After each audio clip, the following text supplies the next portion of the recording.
Hi, my name is Jim Wolf. I'm with Assured Employee Benefits, located here in Kansas City. With me is Joan Bronson, who will be going through the details of all the plans that we're offering. And what we're going to be talking about is like all the products are voluntary, which would be your cost. Life insurance, short-term and long-term disability, and vision.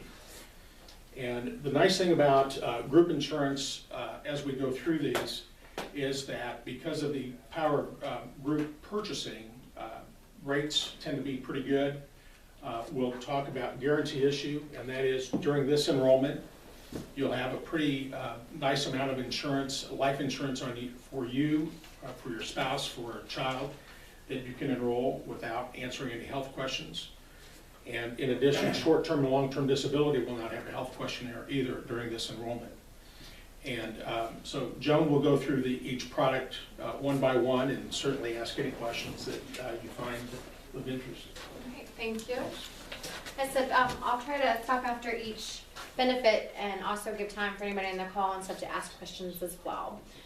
But I'm happy to be here with you, and we have 4 different benefits to cover, as you said: life insurance, short-term, long-term disability, and then your vision coverage as well. So it's great to have all these new benefits being offered to you. What a great thing you guys are doing here. I'll start with talking about the life insurance. If you have your booklets or the email that came out, if you want to have some of the information to look at as I reference it. The life insurance is term life insurance. It's pure insurance. It's while you're paying your premiums. If you were to pass away, it's going to pay your beneficiaries a lump sum amount of money. So there's different types of life insurance. A whole life or universal life has like a cash value that can build up. Those are typically more expensive. They have a level premium, but this one, since it is just the pure insurance, you're going to be able to get a lot more for your money. So the other thing about this is that we do offer it on a guarantee issue level, so you can get this coverage without any health questions, any nurse coming out to visit you, that sort of thing. So we keep it real simple for you, and you can get a large amount of coverage as well. A common thing that I hear is, how much life insurance do I need? And that's going to be very different for you depending on where you're at in your life. A young person who maybe doesn't have a house, isn't married, no children, that sort of thing.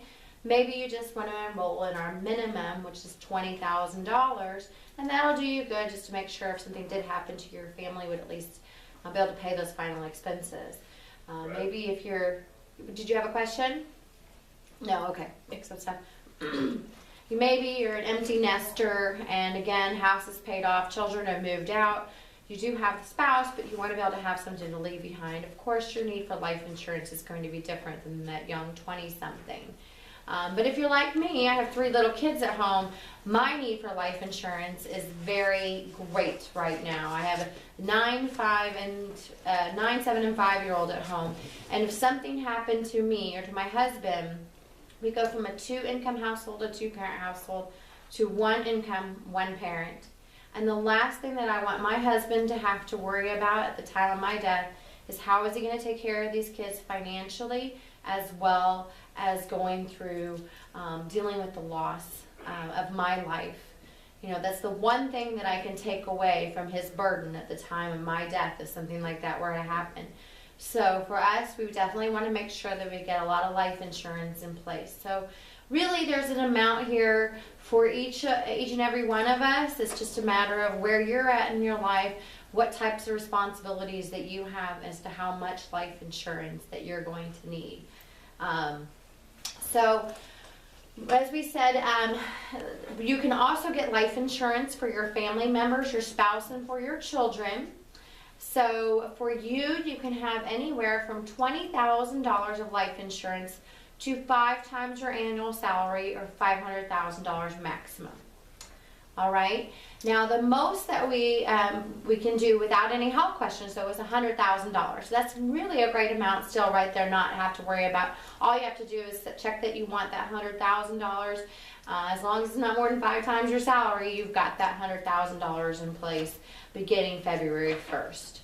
So if you choose less than that, maybe you are that 20-something that just decides, hey, I only want $20,000 right now, The great news is that every year during your annual enrollment, you can increase one level higher without any health questions as well until you hit that 100,000 mark.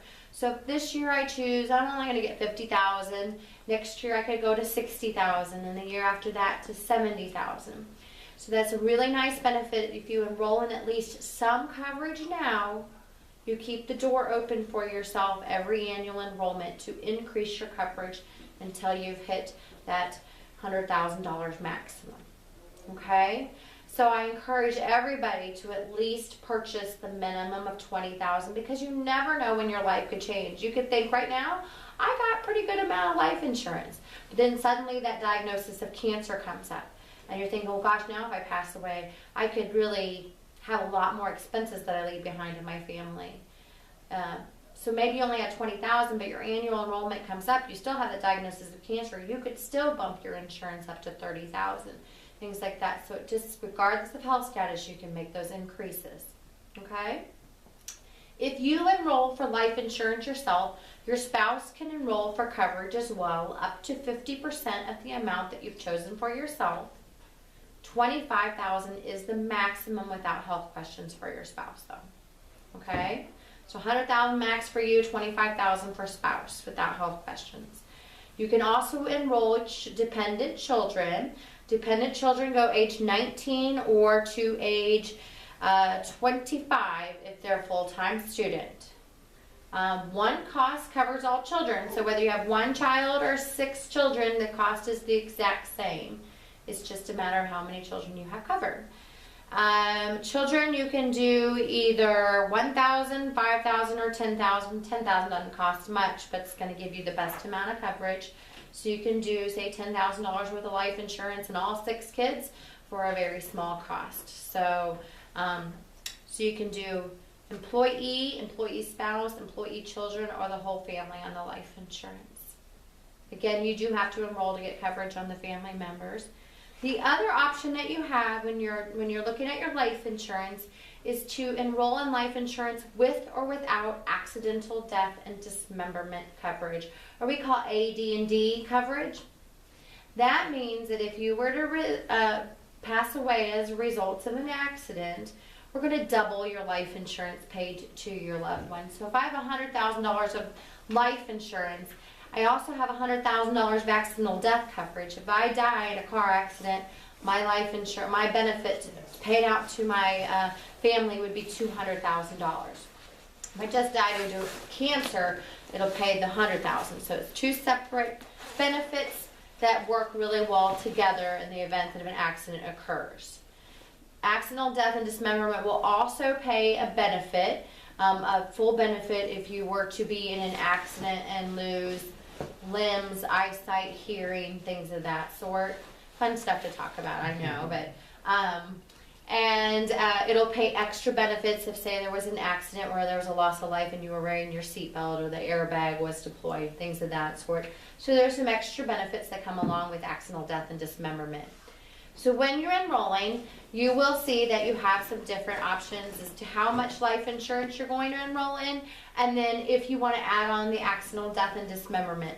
Cost for the life insurance depends upon your age, and then it does increase as you age, unfortunately.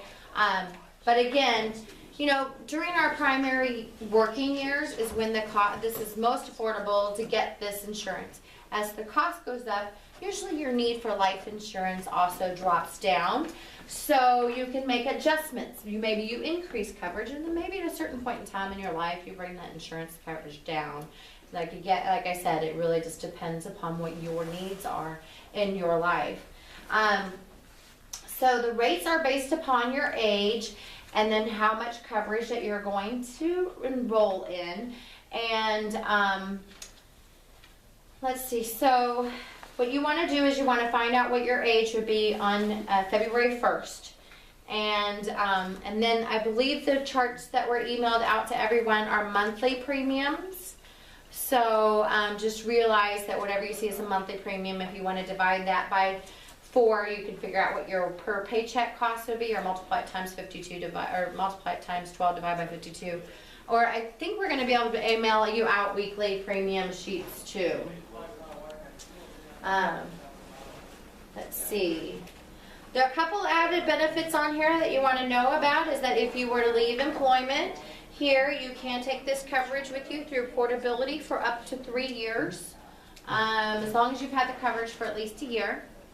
And there's also a benefit where if you became terminally ill with 12 months or less to live, you can access a portion of your life insurance prior to your death to use. Maybe you want to pay off some bills, get the funeral planning in place before you were to pass away, kind of take that burden off your family.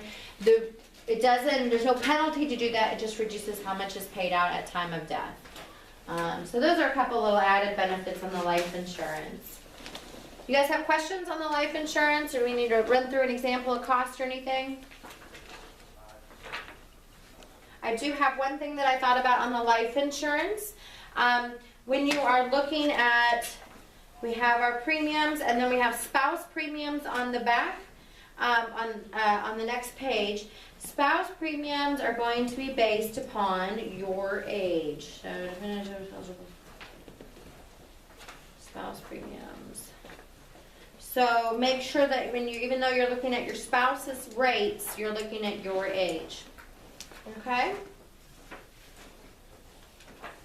Any other questions on life insurance? Okay, let's talk disability insurance. We have short-term and long-term disability benefits that we're going to kind of talk to first as one, and then we'll talk about how each one of them works individually. The big thing I can tell you is that a lot of people look over like disability insurance. They don't mind getting the life insurance. We all know we're going to pass away someday. But disability gets a little bit uncomfortable because we don't like to have to think about being dependent upon someone else, or maybe not being able to take care of ourselves in some way. But this is not the best example. It sounds bad of me, but I like to give it is that, you know, if my husband take away insurance, if my husband were to pass away, we do lose his income, but he no longer creates an income after final expenses, right? If my husband becomes disabled, not only is he no longer able to create an income, but he still is creating expenses through medical assistance, maybe he has to have home health care, things like that. So from a financial standpoint, a disability can be much more detrimental to your family than even a death. And so it's not a great thing to think about, but it's really important that we take the time to make sure our disability insurance is placed.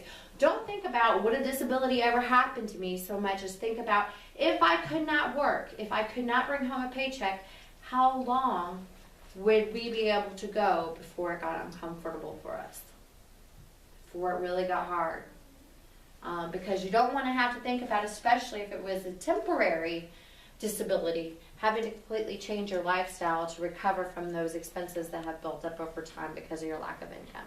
I know it's not, you know, a great thing to think about again, but I always tell people come and let's talk about it during these meetings, get your insurance in place, you know you've got it.